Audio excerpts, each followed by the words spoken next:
Hello students, so I am going to continue the same phylum, that is phylum Porifera. So today we are going to discuss about some unique features which are seen in the animals of phylum Porifera. Now water canal system, it is also called water transport system. मैंने बताया थी this is the sectional view of the sponge. इसके अंदर की जो lining होती है we call it क्वानोडर्म, और इसके जो एक एक सेल्स है वी कॉल इट क्वानोसाइट्स, जो कि फ्लैजिलेटेड होते हैं, कॉलर सेल्स होते हैं. और बाहर की ओर जो लाइनिंग होती है that we call it pinacoderm, जिसको इसके एक एक सेल्स को क्या बोलेंगे, पिनाकोसाइट्स. और बीच में आप देख रहे हो दीज आर द एक पोर बने हुए हैं, we call it ostia. Ostia are the small pores, और ostia is surrounded by the porocyte cells. ठीक है, और इसके थ्रू वाटर एंटर करते हैं, क्योंकि ये पूरे जो एनिमल्स हैं वो एक्वाटिक होते हैं, तो पानी के अंदर पूरे इनके बॉडी होते हैं, जिसकी वजह से पोर्स के थ्रू इसके पूरे बॉडी के अंदर पानी जाते हैं. और बॉडी के अंदर ये कैविटी है, you can see here, we call it spongocoel, और we also call it paragastric cavity. तो यहाँ पर अब जैसे पानी यहाँ से एंटर करते हैं, वाटर जब एंटर करेंगे तो जो फ्लैजिला है which is present in the choanocyte cells, इसके मूवमेंट की वजह से वाटर जो है ये बाहर की ओर निकलते चले जाएंगे from the single opening, we call it osculum. तो यहाँ से निकल जाएंगे. अब पानी अगर यहाँ से निकल जाएंगे तो there will be low pressure created here, and because of low pressure it will facilitate water to enter again through the ostia, and फिर यहाँ वाटर फिल हो जाएंगे. तो ये choanocytes plays very important role. इसके और वाटर कैनाल सिस्टम के कुछ इंपॉर्टेंट फंक्शंस हैं. It helps in nutrition, excretion and respiration, and also आपके एनसीईआरटी बुक में मेंशन नहीं है पर ये रिप्रोडक्शन में भी हेल्प करते हैं. सी हाउ, क्योंकि वाटर जो है उसमें अब न्यूट्रिएंट्स प्रेजेंट होते हैं, तो दिस क्वानोसाइट सेल्स जो है अपने फ्लैजिला के हेल्प से ये एनगल्फ कर लेते हैं वॉट एवर जो एसेंशियल न्यूट्रिएंट्स जो वाटर में प्रेजेंट होते हैं, जो इनकी रिक्वायरमेंट होती है ये ले लेते हैं. Means we can also call it filter feeders. Filter feeders मतलब जो फिल्टर कर जो इम्पॉर्टेंट रिक्वायरमेंट होती है वाटर में से, जो इनको चाहिए होती है न्यूट्रिएंट्स, वो ये ले लेते हैं. एंड एक्सक्रीशन क्या होगा, जो भी इसके सेल्स के अंदर जो नाइट्रोजनस वेस्ट वगैरह बनेंगे तो वो इसको बाहर डिफ्यूज़ कर देते हैं. ठीक है, अपने बॉडी वॉल के थ्रू डिफ्यूज़ कर देते हैं, वाटर में आ जाते हैं, एंड फिर ये ऑस्कुलम के थ्रू बाहर एक्सक्रीट आउट हो जाते हैं.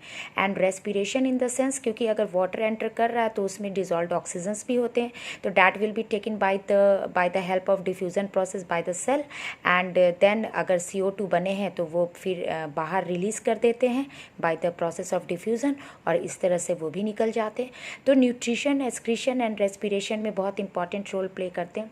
But apart from this it also plays important role in reproduction. How, reproduction में देखो कैसे क्या होता है, जब ये स्पर्म्स एंड जो स्पर्म्स बनते हैं वो इसमें रिलीज़ कर देते हैं, और यहाँ से मूव कर कर जब ये स्पर्म्स बाहर ऑस्कुलम के थ्रू बाहर निकलते हैं तो दूसरे स्पॉन्ज के बॉडी में ऑस्टिया के हेल्प से अंदर एंटर कर जाते हैं, और फर्टिलाइजेशन जो स्पॉन्ज होते हैं उसके बॉडी के अंदर होते हैं. डैट मीन्स इंटरनल फर्टिलाइजेशन होता है.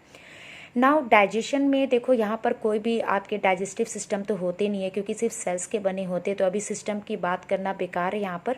तो यहाँ डाइजेस्टिव कैविटी आपके जो है सब एब्सेंट होते हैं, माउथ एब्सेंट होते हैं. और डाइजेशन क्या होगा, इंट्रा सेलुलर मीन्स सेल के अंदर जो भी फूड था वाटर में ये एनगल्फ कर लेते हैं, और सेल के अंदर डाइजेशन होते हैं, that is intracellular digestion.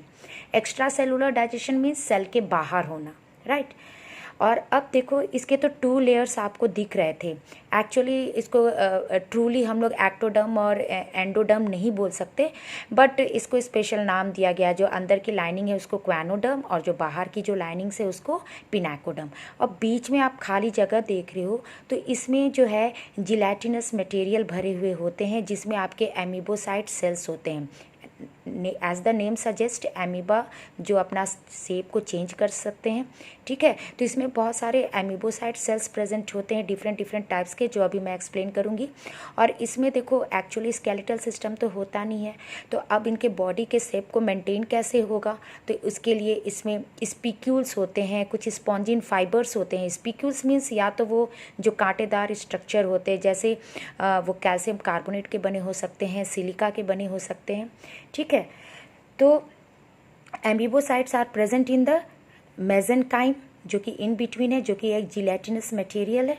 Now you can see here, इसमें जो स्क्लेरोब्लास्ट सेल्स हैं, एम्बीबोसाइट्स का जो एक टाइप है दैट इज स्क्लेरोब्लास्ट सेल्स, जो कि स्पीक्यूल्स बनाते हैं, जो कांटेदार स्ट्रक्चर्स बनाते हैं। और जो स्पीक्यूल्स है, यू कैन सी हियर, ये जो स्पीक्यूल्स है एक मोनो एक्सन टाइप है, ट्राई रेडिएट टाइप के हैं, क्वाड्री रेडिएट टाइप के हैं, हेक्सा रेडिएट टाइप के हैं।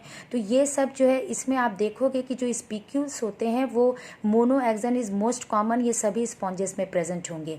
अब इसके अलावा ये ऑप्शंस है, बाकी ये सब भी प्रेजेंट हो सकते हैं साथ में, but it is very essential कि मोनो एक्सन टाइप के आपके प्रेजेंट होंगे स्पीक्यूल्स, राइट। ना स्पॉन्जियोब्लास्ट, ये सेल्स स्पॉन्जिन फाइबर्स प्रोड्यूस करते हैं, ठीक है। थीसोसाइट सेल्स का काम क्या होता है कि जो भी ये एक्स्ट्रा फूड खाते हैं तो उसको आप ग्लाइकोजन के फॉर्म में ये स्टोर कर लेते हैं फॉर फ्यूचर, ठीक है। और या फिर जिस किसी को भी ज़रूरत होती है तो उसको ये प्रोवाइड करते हैं। नाउ ट्रोफो जो साइट होते हैं वो उस डिस्ट्रीब्यूशन ऑफ फूड में मदद करते हैं। अब सपोज़ यहाँ पे डाइजेशन हो गया फूड का, तो ये जो अंदर घूम रहे होते हैं जो एमीबोसाइट्स के जो एक पार्ट है ट्रोफोसाइट सेल्स, ये क्या करते हैं, सभी जिसको भी जिस सेल को भी रिक्वायरमेंट होगी फूड का, वो घूम घूम कर वो सभी को देंगे, ठीक है। Another very important is archaeocyte cells. Archaeocytes जो है ये टोटीपोटेंट्स होते हैं, स्टेम सेल्स भी बोलते हैं। ये टोटीपोटेंट का मतलब क्या होता है, मीन्स ये ऐसे अनडिफ्रेंशिएटेड सेल्स होते हैं जो कोई भी सेल्स का रूप ले सकते हैं, कोई भी सेल्स बना सकते हैं ये, ठीक है। ये अगर आपके पास कोई भी सेल्स नहीं है, सिर्फ थोड़े से आपके हाथ में आर्कियोसाइट सेल्स है, तो आप उससे पूरे के पूरे स्पॉन्ज बना सकते हैं। Means because of the presence of archaeocyte cells high regeneration capability is developed. सिर्फ आर्कियोसाइट सेल से पूरा का पूरा स्पॉन्ज बन सकता है, क्योंकि ये टोटीपोटेंट सेल्स होते हैं। हर टाइप के सेल्स, मीन्स ये ट्रोफोसाइट बना सकता है, थीसोसाइट्स बना सकते हैं, स्पॉन्जियोब्लास्ट बना सकते हैं, सभी टाइप के सेल्स बना सकते हैं, राइट। तो ये मैंने इसके डिस्कस कर लिए। Now respiration and excretion. Respiration and excretions by diffusion process से होते हैं, बाय जनरल बॉडी सरफेस से होते हैं, ठीक है। जो बॉडी वॉल है उसी से डिफ्यूज़ होकर होते हैं, ये मैंने पहले एक्सप्लेन किया था। और जो भी इसके जो नाइट्रोजनस वेस्ट बनते हैं, ठीक है, जैसे कि अमोनिया इज़ हाईली टॉक्सिक। और अगर कोई भी एक्वाटिक ऑर्गेनिजम्स है जो पानी में रहते हैं, अगर उसके बॉडी में हाईली टॉक्सिक अमोनिया बन रहे तो उसको बॉडी से बाहर निकालना बहुत एसेंशियल होता है, नहीं तो डेथ हो जाएगी। क्योंकि ये जो अमोनिया है और इसको बॉडी से बाहर निकालने के लिए लॉट्स ऑफ वाटर की ज़रूरत होती है, तो ये अफोर्ड वही कर सकते हैं जो एक्वाटिक होते हैं, ठीक है। तो ये अमोनिया के फॉर्म में अपने नाइट्रोजन वेस्ट को निकालते हैं बॉडी से बाहर, that's why we call it ammonotelic. Nervous system की यहाँ बात करना बेकार है, क्योंकि स्पॉन्जेस में कोई नर्व सिस्टम नहीं होते, it is absent. Reproduction can be asexual and sexual. Sexual reproduction का केस क्या है कि ये हार्माफ्रोडाइट एनिमल्स होते हैं। हार्माफ्रोडाइट का मतलब होता है mail and female sex organs in the same body. लेकिन यहाँ पर तो ऑर्गेन्स डेवलप हुआ नहीं है, तो इसके mail and female sex cells होते हैं जो कि एक ही बॉडी में प्रेजेंट होंगे, जो ओवा भी बनाएंगे और जो स्पर्म भी बनाएंगे, राइट। अब देखो ये हार्माफ्रोडाइट है, तो अब इनके बॉडी में आप कहोगे कि अगर ये हार्माफ्रोडाइट इनके बॉडी में एग भी बन रहे, स्पर्म भी बन रहे, तो फर्टिलाइजेशन तो अपने ही बॉडी के अंदर हो जाएगा। पर यहाँ पर ऐसा नहीं होता, क्योंकि जो इसमें प्रोटोगाइनस कंडीशन होते हैं। Protogynous, gynic is related to female. यहाँ पर जो है जो एग है वो पहले मैच्योर हो जाते हैं, और यहाँ पर जो है फीमेल सेक्स जो सेल्स होते हैं वो पहले मैच्योर हो जाते हैं in comparison to the male sex. तो इसके वजह से क्या होता है, फर्टिलाइजेशन अपने अंदर यानी कि सेम ही बॉडी के अंदर नहीं हो पाते, तो इन्हें निकलना पड़ता है बाहर और दूसरे स्पॉन्ज के बॉडी में जाकर फिर इंटरनल फर्टिलाइजेशन करना पड़ता है। You got it. बॉडी के अंदर होते हैं फर्टिलाइजेशन, मेल एंड फीमेल जो सेक्स सेल्स है उसका fusion, that is we call it internal fertilisation. Asexual reproduction भी इसमें देखे जाते हैं, जैसे फ्रैगमेंटेशन। अगर कोई फ्रैगमेंट बॉडी के हो गए तो उससे फिर से बॉडी डेवलप हो सकते हैं फ्रैगमेंट के थ्रू। बर्डिंग हो सकते हैं, एक्सटर्नल आउटग्रोथ निकलते हैं बॉडी से, ठीक है। And endo one very special type is present, that is endogenous budding. इस एंडोजिनस बर्डिंग में आप क्या देखोगे, जैम्यूल फॉर्मेशन होते हैं। अब ये जैम्यूल फॉर्मेशन क्या है, ये क्लास 12th में आप डिटेल्स में पढ़ोगे। जैम्यूल में क्या होता है कि कुछ आर्कियोसाइट सेल्स होते हैं इसके अंदर प्रेजेंट होते हैं, और ये बॉडी के अंदर बनते हैं, ठीक है, स्पॉन्ज के बॉडी के अंदर बनते हैं। और जब अनफेवरेबल कंडीशन में इसका प्रोडक्शन होता है। तो जब स्पॉन्ज की बॉडी ख़त्म हो जाती है तो ये जैमिस जो है पानी में रिलीज़ हो जाते हैं और इनके पास तो आर्कियोसाइट सेल्स होते ही हैं, इससे कि पूरा का पूरा स्पॉन्ज डेवलप हो जाता है। आई टोल्ड यू कि archaeocytes is totipotent cells. Now development जो है इसमें इनडायरेक्ट होते हैं, मीन्स अब यहाँ पे आपको समझना होगा कि development can be of 2 types, direct और इनडायरेक्ट। डायरेक्ट में क्या होता है कि उसमें कोई लार्वा स्टेज नहीं होते। इनडायरेक्ट में ऑलवेज रिमेंबर कि लार्वा स्टेज होगा। जैसे फॉर एग्जांपल ह्यूमन बींग्स है, हमारे अंदर तो कोई लार्वा स्टेज नहीं होता, लेकिन बहुत सारे जो इंसेक्ट्स होते हैं उसमें लार्वल स्टेजेस होते हैं, मॉथ्स होते हैं उसमें लार्वल स्टेजेस होते हैं। इवन इन फ्रॉग आपने देखा है कि फ्रॉग के लार्वा स्टेज होते हैं, that we call it tadpole. तो जिसमें भी अगर लार्वा स्टेज आ जाते हैं उसके डेवलपमेंट को इनडायरेक्ट बोलते हैं, राइट। तो इसमें भी अगर लार्वल स्टेज है तो कौन कौन से लार्वा स्टेज है? One is amphiblastula and parenchymula. अब ये जो पैरेन्काइमुला लार्वा होता है ये पूरे सॉलिड होते हैं, बहुत सारे सेल्स से अंदर भरे पड़े होते हैं और इसके चारों तरफ ढेर सारे सीलिएटेड फॉर्म होते हैं, सीलिया प्रेजेंट होते हैं। So it is solid and full ciliated form larva. And amphiblastula, blastula means cavity develop होना। तो देखो यहाँ पे थोड़े छोटे से कैविटी है और इसके पूरे बॉडी पे सीलिया नहीं होते, half of the portion is covered by cilia. So it is hollow, ठीक है, अंदर से खाली होते हैं एंड हाफ सीलिएटेड होते हैं। तो you have to remember this 2 larval stages and parenchymula is most common one. Now on the basis of skeleton ये जो स्पॉन्जेस है वो 3 क्लासेस में डिवाइड हो रखे हैं। One is calcarea, another one is hexactinellida and demospongiae. Now calcareous as the name suggest कि ये कैलकेरियस होंगे, जो स्पीक्यूल्स होगा, जो स्केलेटन जो होगा वो क्या से बने होंगे? वो कैल्शियम कार्बोनेट से बने होंगे, राइट। तो इसके एग्जाम्पल हो गए ल्यूकोसोलिनिया स्पॉन्ज, साइफा और वी ऑल्सो कॉल साइकोन। इसको हम लोग अर्न स्पॉन्ज बोलते हैं। अर्न मीन्स आपने देखा होगा कि जो मदर है आपकी, जब वो स्वेटर बुनती है तो वो जो ऊन का गोला होता है वो अर्न शेप होता है, उसको अर्न बोलते हैं, ठीक है। एंड उसी के शेप के होते हैं, that's why we call it urn sponge.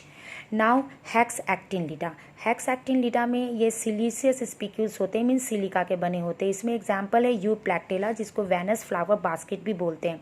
ये जापान में बहुत प्रीसियस गिफ्ट अगर किसी की भी मैरिज में होते हैं तो वहाँ पर ये गिफ्ट के फॉर्म में दिए जाते हैं, euplectella. Now remember this is a sponge, ठीक है। ये एनिमल्स है, ये डेड एनिमल्स होंगे और उसको गिफ्ट के फॉर्म में प्रेजेंट किए जाते हैं। काफ़ी कॉस्टली होते हैं, प्रीसियस होते हैं और ये जापान में गिफ्ट के फॉर्म में दिए जाते हैं मैरिज में।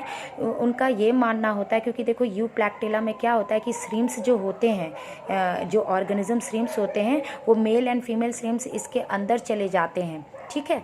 और जब तक वो उसमें बड़े होते हैं तब तक वो इतने बड़े हो जाते हैं कि फिर उससे वो निकल नहीं पाते, उनका साइज़ बड़ा हो जाता है तो वो निकल नहीं पाते, अंदर ही रह जाते हैं। और इसका ये मानना है कि ये दोनों अगर मेल एंड फीमेल अंदर गए और इनके मतलब हमेशा के लिए एक साथ रह गए तो ये साथ निभाने वाली बात होती है। एंड हैलोनिमा, ये जो है इसको ग्लास रोप स्पॉन्ज बोलते हैं। It is also coming under hexactinellida. Now demospongiae में स्पॉन्जिन फाइबर्स होगा, एज द नेम सजेस्ट। इसमें जो स्केलेटन होंगे वो स्पॉन्जिन फाइबर्स के फॉर्म में होंगे। इसमें स्पॉन्जिया आते हैं, यू स्पॉन्जिया आते हैं which is called bath sponge. Bath sponge हम लोग जनरली इसको यूज़ करते हैं to clean our body.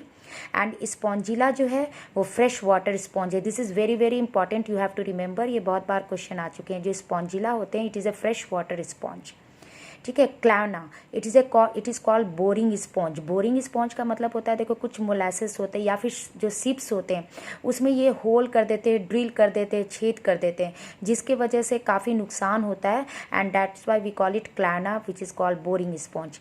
कैलिना is mermaid's gloves, जो हम लोग हाथ में ग्लव्स पहनते हैं, ठीक है, और वो बिल्कुल फिंगर जैसे दिखते हैं। दैट्स वाई इसको हम लोग कैलिना को मरमेड्स ग्लव्स बोलते हैं। Thank you, children.